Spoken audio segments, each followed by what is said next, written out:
Alright, sorry it's a bit loud. So I wanted to talk a bit about the implications following the previous video of this recognition, this realization, this awakening. So I talked a bit about the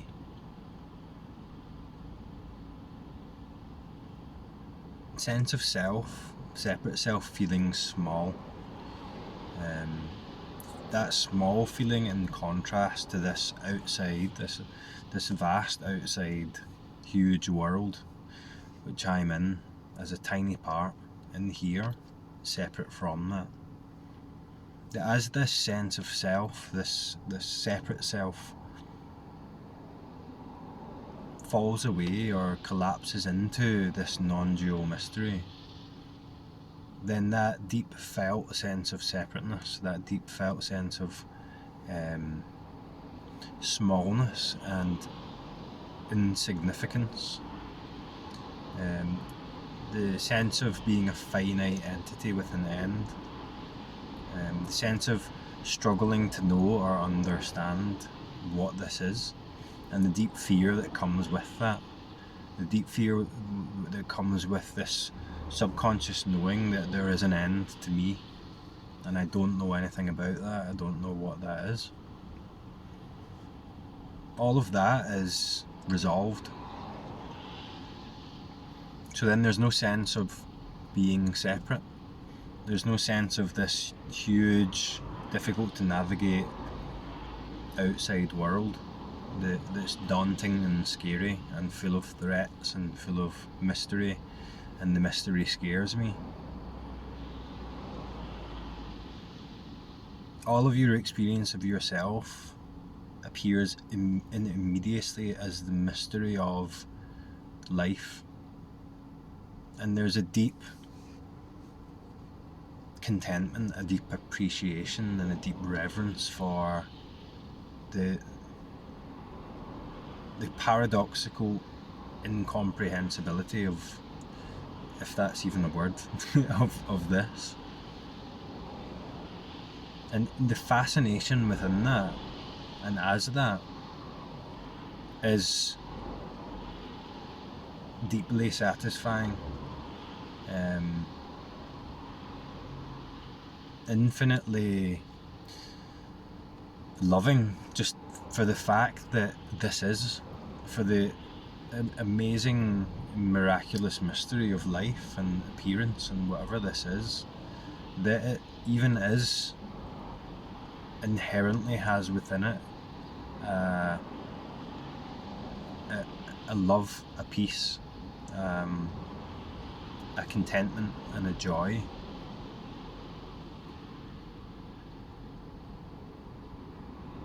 And it manifests immediately as presence, the presence being the array of inseparable sensations that appear as the senses. The sensation appears in immediacy as the presence.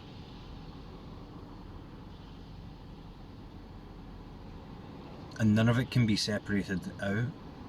No perceiver can be separated out from that sensation. So the sensation becomes entirely infinite, entirely whole, entirely complete, lacking of nothing. And in that, as this appears miraculously and is here spontaneously, the movements within and as this mystery appear to itself as the movement of the entire universe, the totality of existence, all appearing right now immediately as these sensations.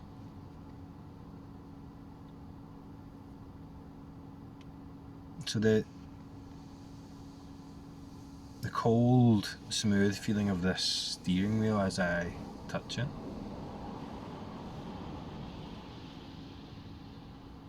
the singular sound appearing with all this variation in it. The variation morphing and changing and appearing and disappearing into this infinite mystery, this nothingness, spontaneously arising out of nothing and disappearing into nothing, but at the same time neither arising nor disappearing.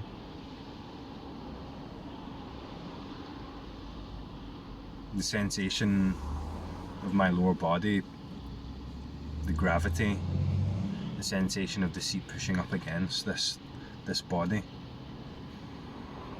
the breath, the feeling of the lungs filling up, the feeling of the air moving in through the nose.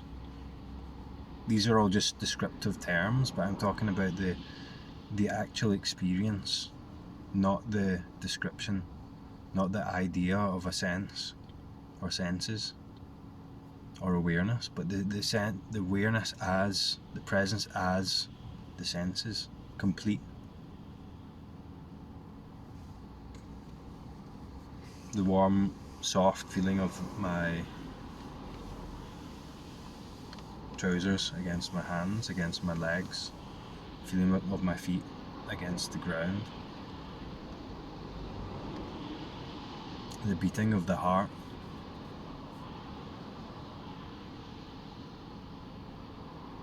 the totality of experience, these senses manifesting as presence, as the movement with the support of the entire universe. The entire universe appearing as this one mysterious this, without a reason or without a lack or without a need or a purpose, just as this, complete,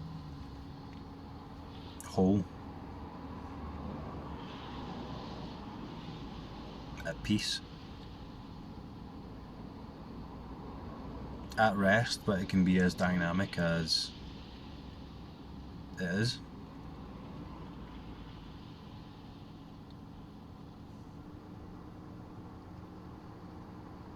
And it just becomes more and more fascinating.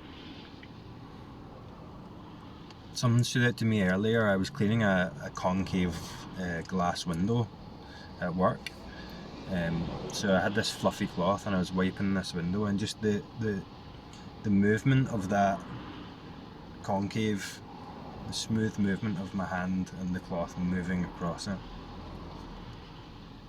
There's just something satisfying about it. And just in that one sensation, it's clear that that is the entire universe, aware of itself as that sensation,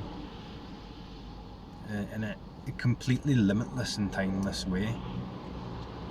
I was also driving down this exact road, and in the distance I could see the little bits of the experience of sensation become so satisfying, and you can just get lost in it like a hobby that does itself. But I noticed that the landscape in the distance, and the parts of the landscape and the houses and stuff that were a bit closer to that, and then the immediate landscape, the houses and the road that I was driving down right next to me, I noticed that as I was driving they were all moving at different speeds. So the road is moving fast, the further away things are moving a bit slower, and the far distance is moving very slow. And it was like time travel, if I was to describe it. It was like a complete warp in time. The time slowed down due to my perspective, for the further away houses to background. The closer it was, time sped up. And then on the road I was driving on was existing in a faster time frame. But that was all happening within something that is completely outside time, that is completely timeless. Just these little things become so fascinating, and you could, because you're directly connected to sensation, connected to life without any delay, without any filter. There's an appreciation of this appearance, this life, that completely transcends in direct experience anything the conceptual mind could ever frame about it. So I can kind of describe these little experiences to you, these little insights to you, but what I'm referring to is the direct experience. So then you're fully engaged with life, you're living life as life, you're not missing anything. What's missing is that framing that doesn't need to be there. And when that's not there, then the sense of the one doing this, the one struggling with this big outside world from in here, it can be let go of. That can die into the sensation. And it doesn't exclude thought. Even though this illusion is made from thought, this framing's made from thought, thought is not excluded. Nothing's excluded, nothing's missed. So thought can be free to be what it is without being trapping, without being an enclosed experience of struggle.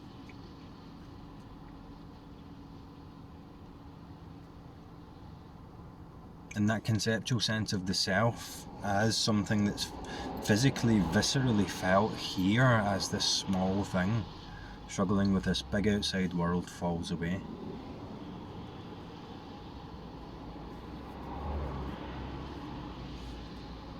So then it's just the universe living itself.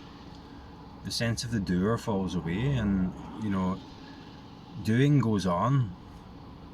Even in thought, decisions are made, doing goes on. But the sense that the separate one is doing that, and the struggle that comes with that, falls away as well. So you could say then the universe animates this, and it's seen that it has always been that way. It's seen that this isn't an attainment, this isn't something I have to cultivate or maintain. Enlightenment isn't some exalted state, some quality of being held or owned by the individual. It's just the nature of this as it is, which isn't particularly anything in the conceptual sense, but it's here. It is this, and it's a miracle. And the miraculous quality of just presence, of just the senses, or this one experience, this one sense, you could say, sensing itself, never becomes boring, never becomes tiresome, because there's nothing central to it to label it that.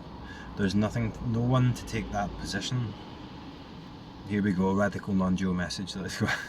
There's no central self here to take a position and relate to anything in order to understand it, in order to have to be there to know it. So the knowing is in the presence, the knowing is in the sensation, the knowing is inherent in and as anything that is here, anything that is this. The experience knows itself. And in that there's a great relaxation, a great giving up of the contraction that made life uncomfortable. So then, even in the most physically uncomfortable of experiences, that peace is still there, that contentment is still there, regardless of if you're in physical pain or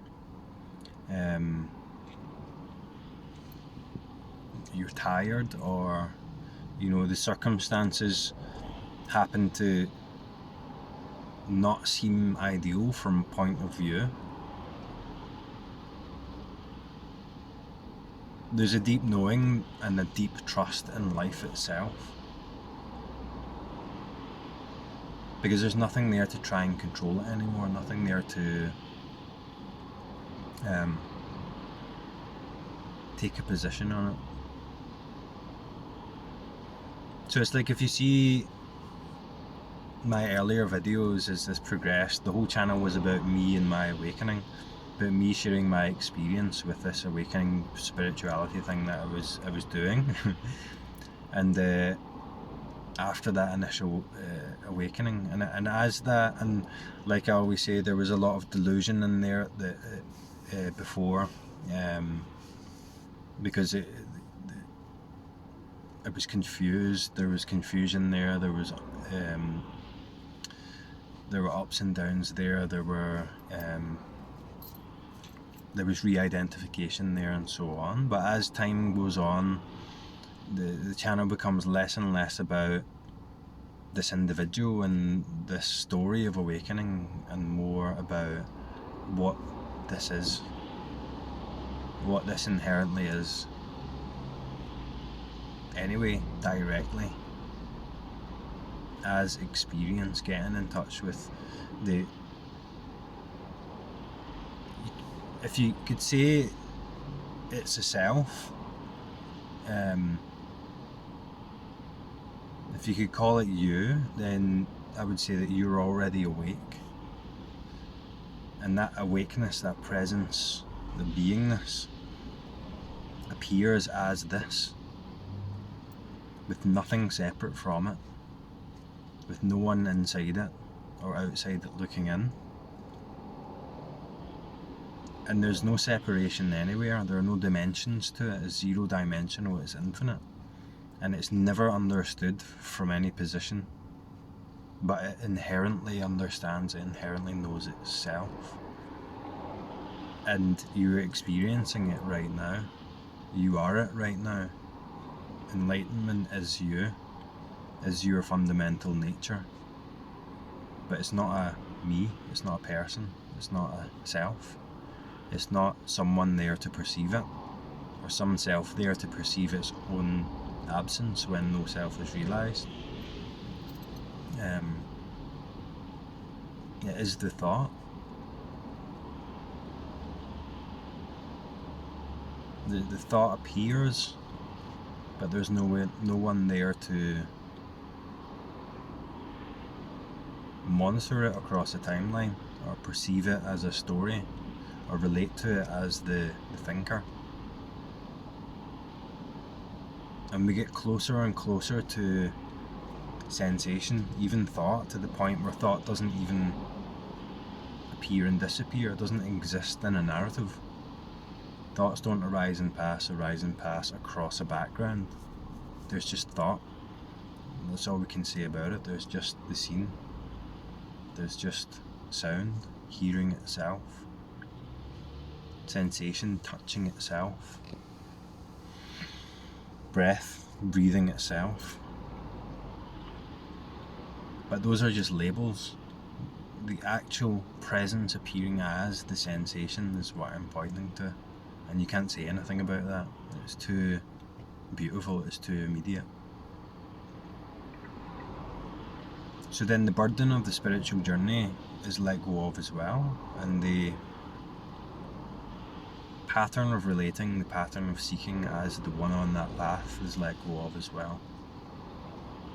So you lose everything, but in losing everything you gain life. Because at some point it becomes clear that even the spiritual path and certain aspects we're using to escape life, escape into an imaginary position that doesn't actually exist.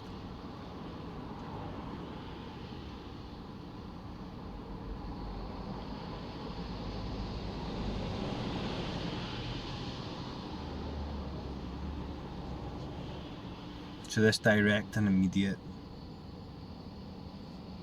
sensory experience is what's left.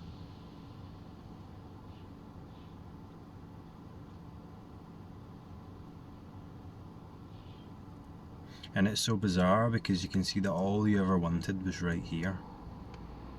We had to go on this strange seeming journey to get back where we already are, but in a way it's necessary.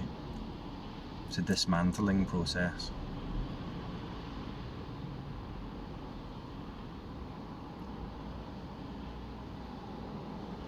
So what helps sometimes is when we feel like we're taking a position, when we feel like we're relating to life as the one in it, or the world as the one in it, as the one separate from it, is to just bring it back directly in a felt way to the senses, to what's seen, to the sound, if it helps, the breath, the physical sensation, and that helps kind of ground us in a way where we're not going into imagination, even in subtle ways, pulling back into an imaginary position as the thing that needs to be here to perceive, the perceiver that needs to be there for the scene to be the scene, or what's heard to be heard. It doesn't need to be there.